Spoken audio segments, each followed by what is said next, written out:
네, 글로벌 금융시장 위험 지표는 꾸준히 개선되고 있습니다. 뭐 CDS 프리미엄을 보시면은 굉장히 안정화되어 있고, 볼러틸리티 인덱스도 굉장히 안정화되어 있습니다. 우리나라 같은 경우에 올해 뭐 4월 달에 있어가지고 뭐 4월 위기설 얘기가 좀 있었습니다. 근데 우리 파이낸셜 뉴스를 비롯한 언론 쪽에서 이런 위기설이 재밌죠, 사실은. 재밌는데 그런 건 함부로 다루는 게 아닙니다. 위기라는 것은 학문적으로 위기를 갖다가 지금까지 분석하는 걸 보면 대개 약간의 충격이 앰플리파이 돼서 결국 self-fulfilling crisis로 터지게 됩니다. 즉 우리가 스스로 위기를 갖다가 만들어버리는 효과가 있기 때문에 그게 아주 우리가 뚜렷한 징후가 보이지 않는 한 함부로 위기설 같은 걸 갖다가 우리가 서로 얘기를 하는 것이 좋은 게 아니에요.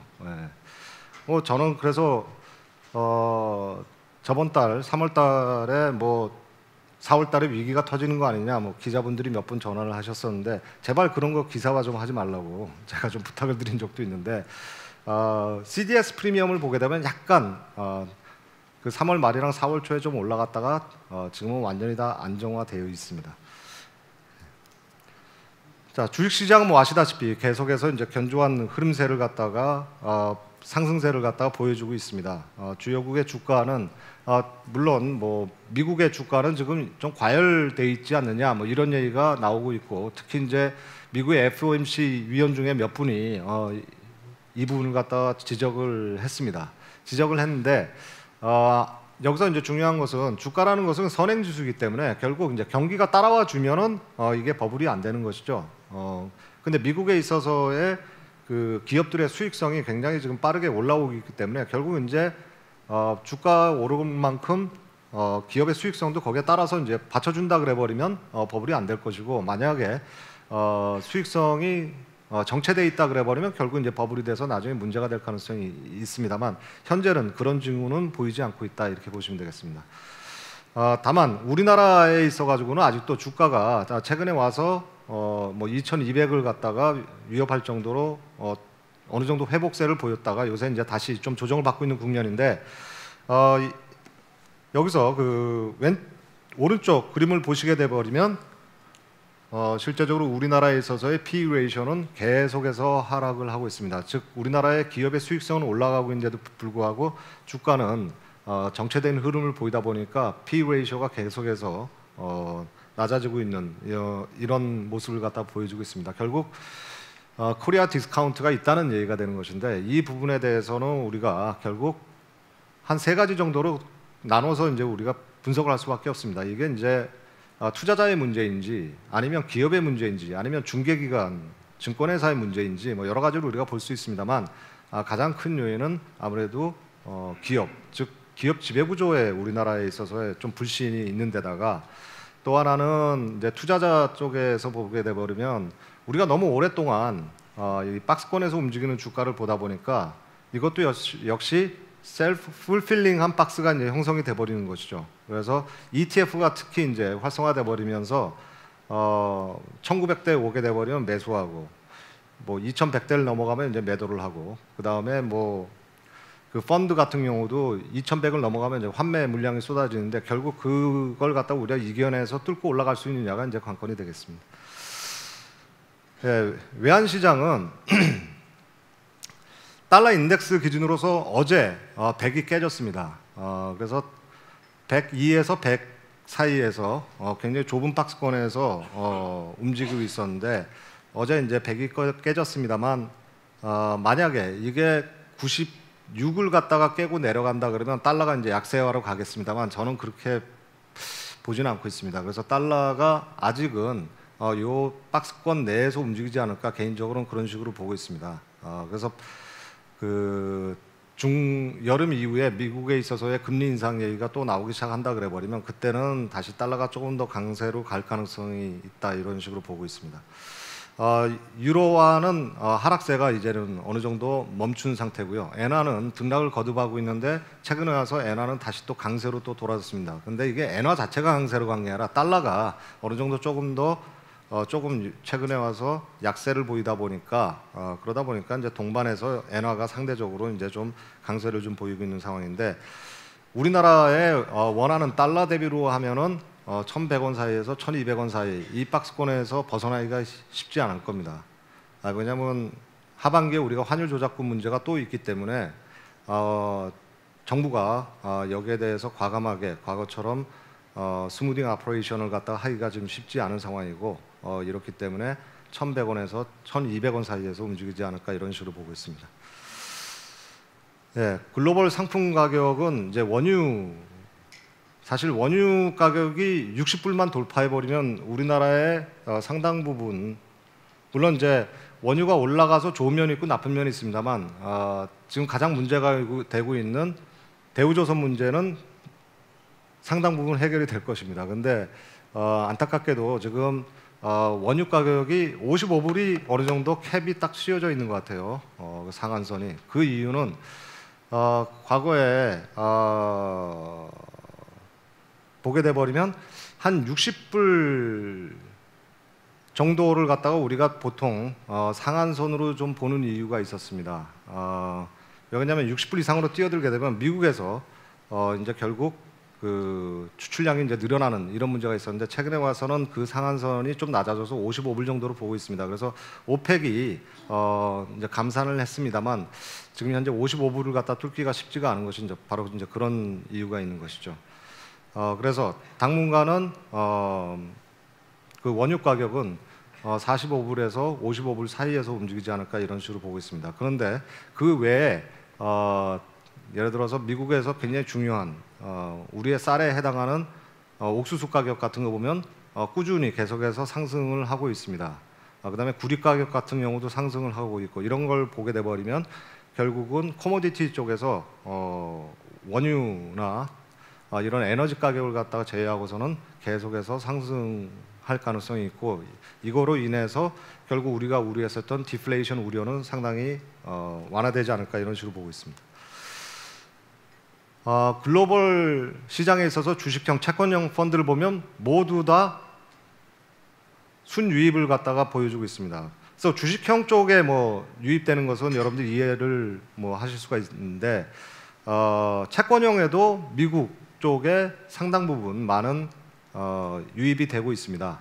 그래서 선진국 채권형 펀드가 670억 달러 정도 순유입됐는데 북미 쪽이 한 642억 달러니까 상당 부분이 그 미국 쪽에 그래서 금리가 올라가는데도 불구하고 그쪽으로 많이 들어왔다는 것이죠. 어느 정도 달러 강세를 갖다가 예측하고 단기물에 이제 집중해서 들어오고 있다 이런 식으로 보시면 되겠습니다. 신흥국 채권형 펀드도 계속 유입되고 있다. 그래서 실제적으로 수급 상황으로 봐서는 자본시장은 상당히 지금 좋은 상황이다 이런 식으로 볼 수가 있겠습니다. 시간 관계상 제가 몇 시까지죠? 10시 시간이 그거밖에 안 남았나요? 예, 그러면 쭉 넘어가서 국내 쪽도 넘어가도록 하겠습니다. 자, 국내 쪽에 주식시장과 채권시장 쪽을 보시면 국내 쪽에 있어서 주식시장에서 순매수가 지속되고 있고 재밌는 것은 채권시장 쪽에서도 순매수가 지속되고 있습니다. 여기 지금 보시면은 채권 쪽이 2015년 여름부터 쭉 그 외국인의 채권 보유 잔고가 줄어들다가 최근에 와서 다시 늘어나고 있습니다. 이게 환율과 관계돼서 이제 움직이는 부분이 있고 그다음에 중장기 쪽에서는 유출이 일어나지 않았어요. 그래서 단기 쪽에서 좀 유출이 일어났다가 최근에 와서 이제 다시 들어오는 이런 형국을 갖다 보여주고 있습니다. 그래서 채권 쪽에 있어서의 수급 상황도 괜찮다 우리나라가 이런 식으로 말씀드릴 수가 있겠습니다. 기준금리는 제가 아까 말씀드렸고 우리나라에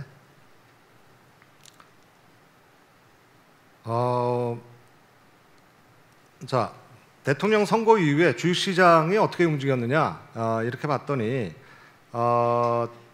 물론 우리나라에서 뭐 대통령 선거가 몇 차례 있지 않았기 때문에 여기서 통계적인 의미를 갖다 끄집어내기는 쉽지가 않습니다. 그런데 다만 약간 그래도 우리가 볼 수 있는 것은 선거 이후에 약간 전략 후강 정도를 갖다 보였다.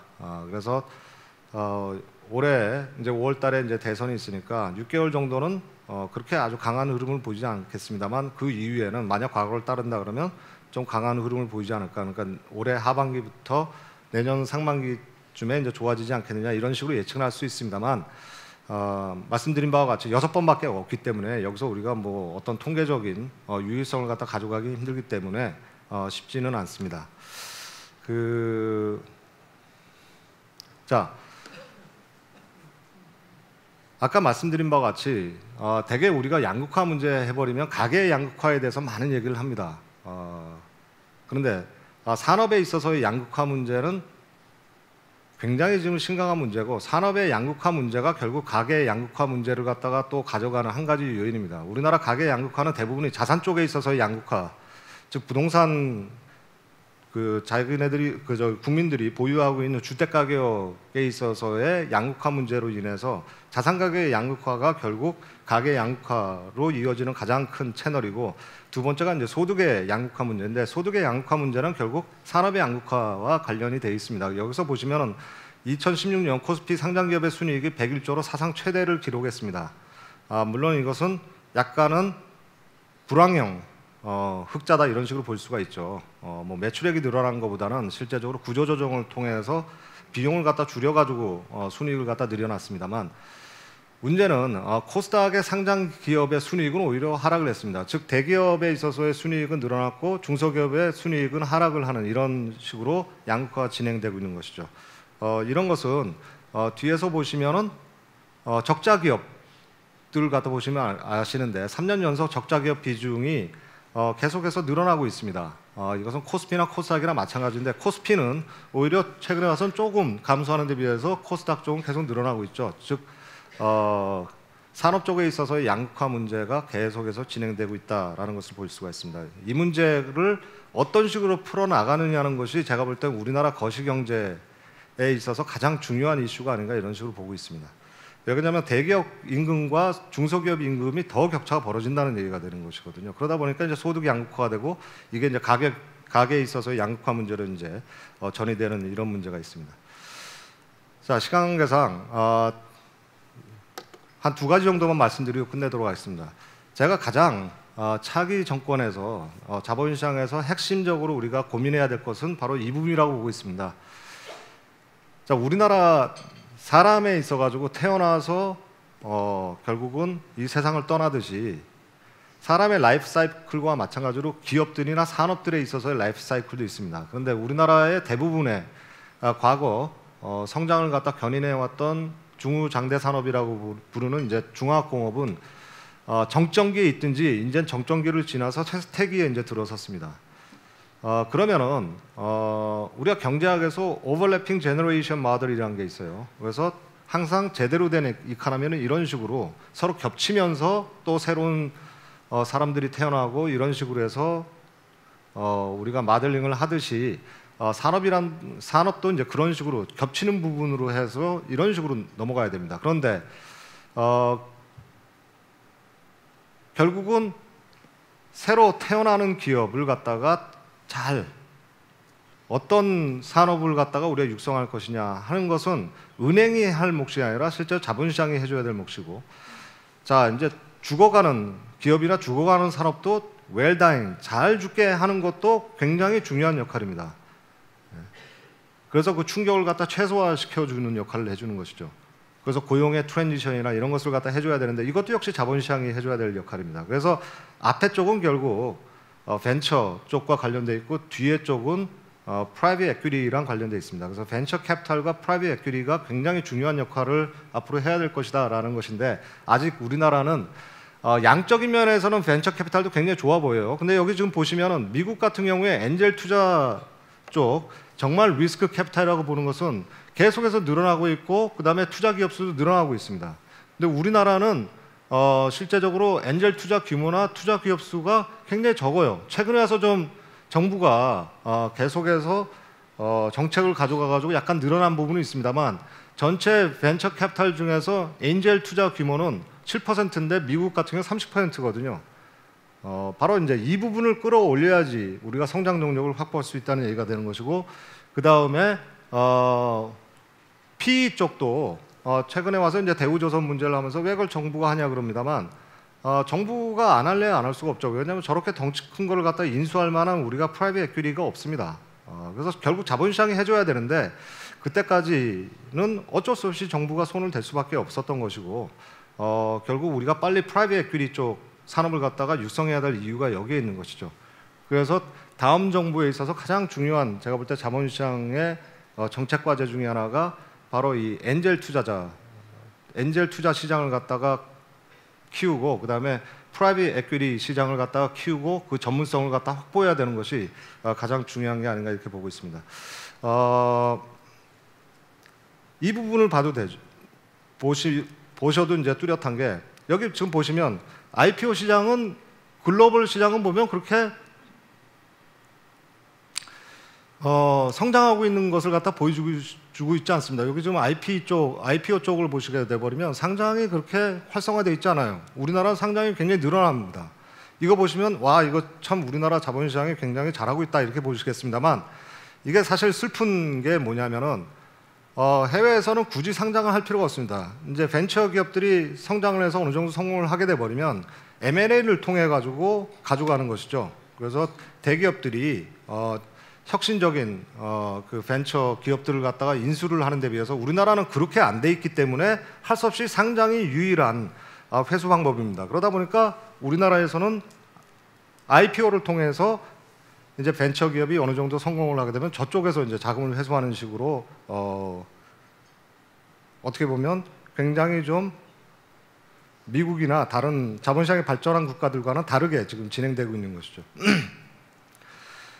네, 몇 가지 좀 더 말씀드리고 싶었던 게 있었는데 요거 하나만 말씀드리고 가겠습니다. 어제 뭐 시티은행이 뭐 며칠 전에 뭐 지점을 갖다가 대부분을 갖다 폐쇄한다 그래서 상당히 큰 반향을 일으켰고 그게 4차 산업혁명과 이제 관련돼 있다 뭐 이런 기사가 많이 떴습니다. 저는 사실인지 잘 모르겠어요. 솔직히 말씀드리면은 그건 4차 산업혁명보다는 시티은행이 어느 정도 과거의 얘기를 들어보면은 좀 철수할 생각도 있었던 것 같아요. 그것과 관련돼서 공교롭게 두 개가 한꺼번에 있다 보니까 이게 4차 산업혁명인지 아니면 시티은행의 글로벌 스트래티지에서 나온 결과인지는 잘 모르겠습니다만 그러나 그거를 안 하더라도 지금 보시면은 4차 산업혁명으로 인해서 가장 아마 고용의 충격을 받는 쪽이 아마 금융산업이 될 것입니다. 근데 지금 JP모간 같은 데 보시면은 계속해서 꾸준히 종업원 수가 근로자 수가 줄어드는 데 비해서 오히려 골드만삭스 같은 데 늘어나고 있어요. 왜? 골드만삭스는 일찌감치부터 이제 IT 쪽 결국 금융산업도 IT 비즈니스다라고 생각을 해가지고 IT 쪽에 투자를 갖다 집중하면서 IT 인력들이 들어오다 보니까 이제 대체가 돼버리는 것이죠. 우리나라 역시 계속해서 은행이든 증권회사든 계속해서 그 고용은 줄어들고 있습니다. 결국 우리가 4차 산업에 있어가지고 여러 가지 좋은 점이 많습니다. 근데 한 가지 우려사항은 다 아시다시피 바로 고용 문제가 되겠죠. 언젠가는 물론 이게 골드만삭스처럼 결국은 JP모간도 줄어들다가 언젠가는 터닝 포인트를 맞게 될 겁니다. 다시 늘어나게 될 텐데 그 기간이 얼마만큼 될 것이냐가 이제 관건이 되는 것이죠. 그래서 물론 이것은 금융산업에만 국한된 얘기가 아니라 전체 산업에 국한된 얘기입니다만 결국은 우리가 고민을 해야 될 것은 여기서 이런 식으로 고용이 줄어드는 것을 갖다가 어떤 식으로 우리가 이 퇴출된 인력을 갖다가 사회가 그걸 사회보장제도가 될 수도 있고 교육의 재교육 프로그램이 될 수도 있고 이 부분을 어떤 식으로 해소할 수 있느냐가 결국 4차 산업혁명이 가져오는 수혜 못지않게 거기에 따르는 부작용을 갖다 최소화하는 방법이 무엇인지를 고민해야 될 때가 아닌가 이런 식으로 말씀드리면서 끝내도록 하겠습니다. 제가 조금 시간 배분을 좀 잘못해서 조금 더 뒤쪽에 알찬 내용이 좀 있었는데 그 부분을 갖다 많이 말씀을 못 드려 죄송합니다. 예, 오늘 감사합니다. 예. Thank you, Mr. An. 네, 안동현 원장님 감사합니다.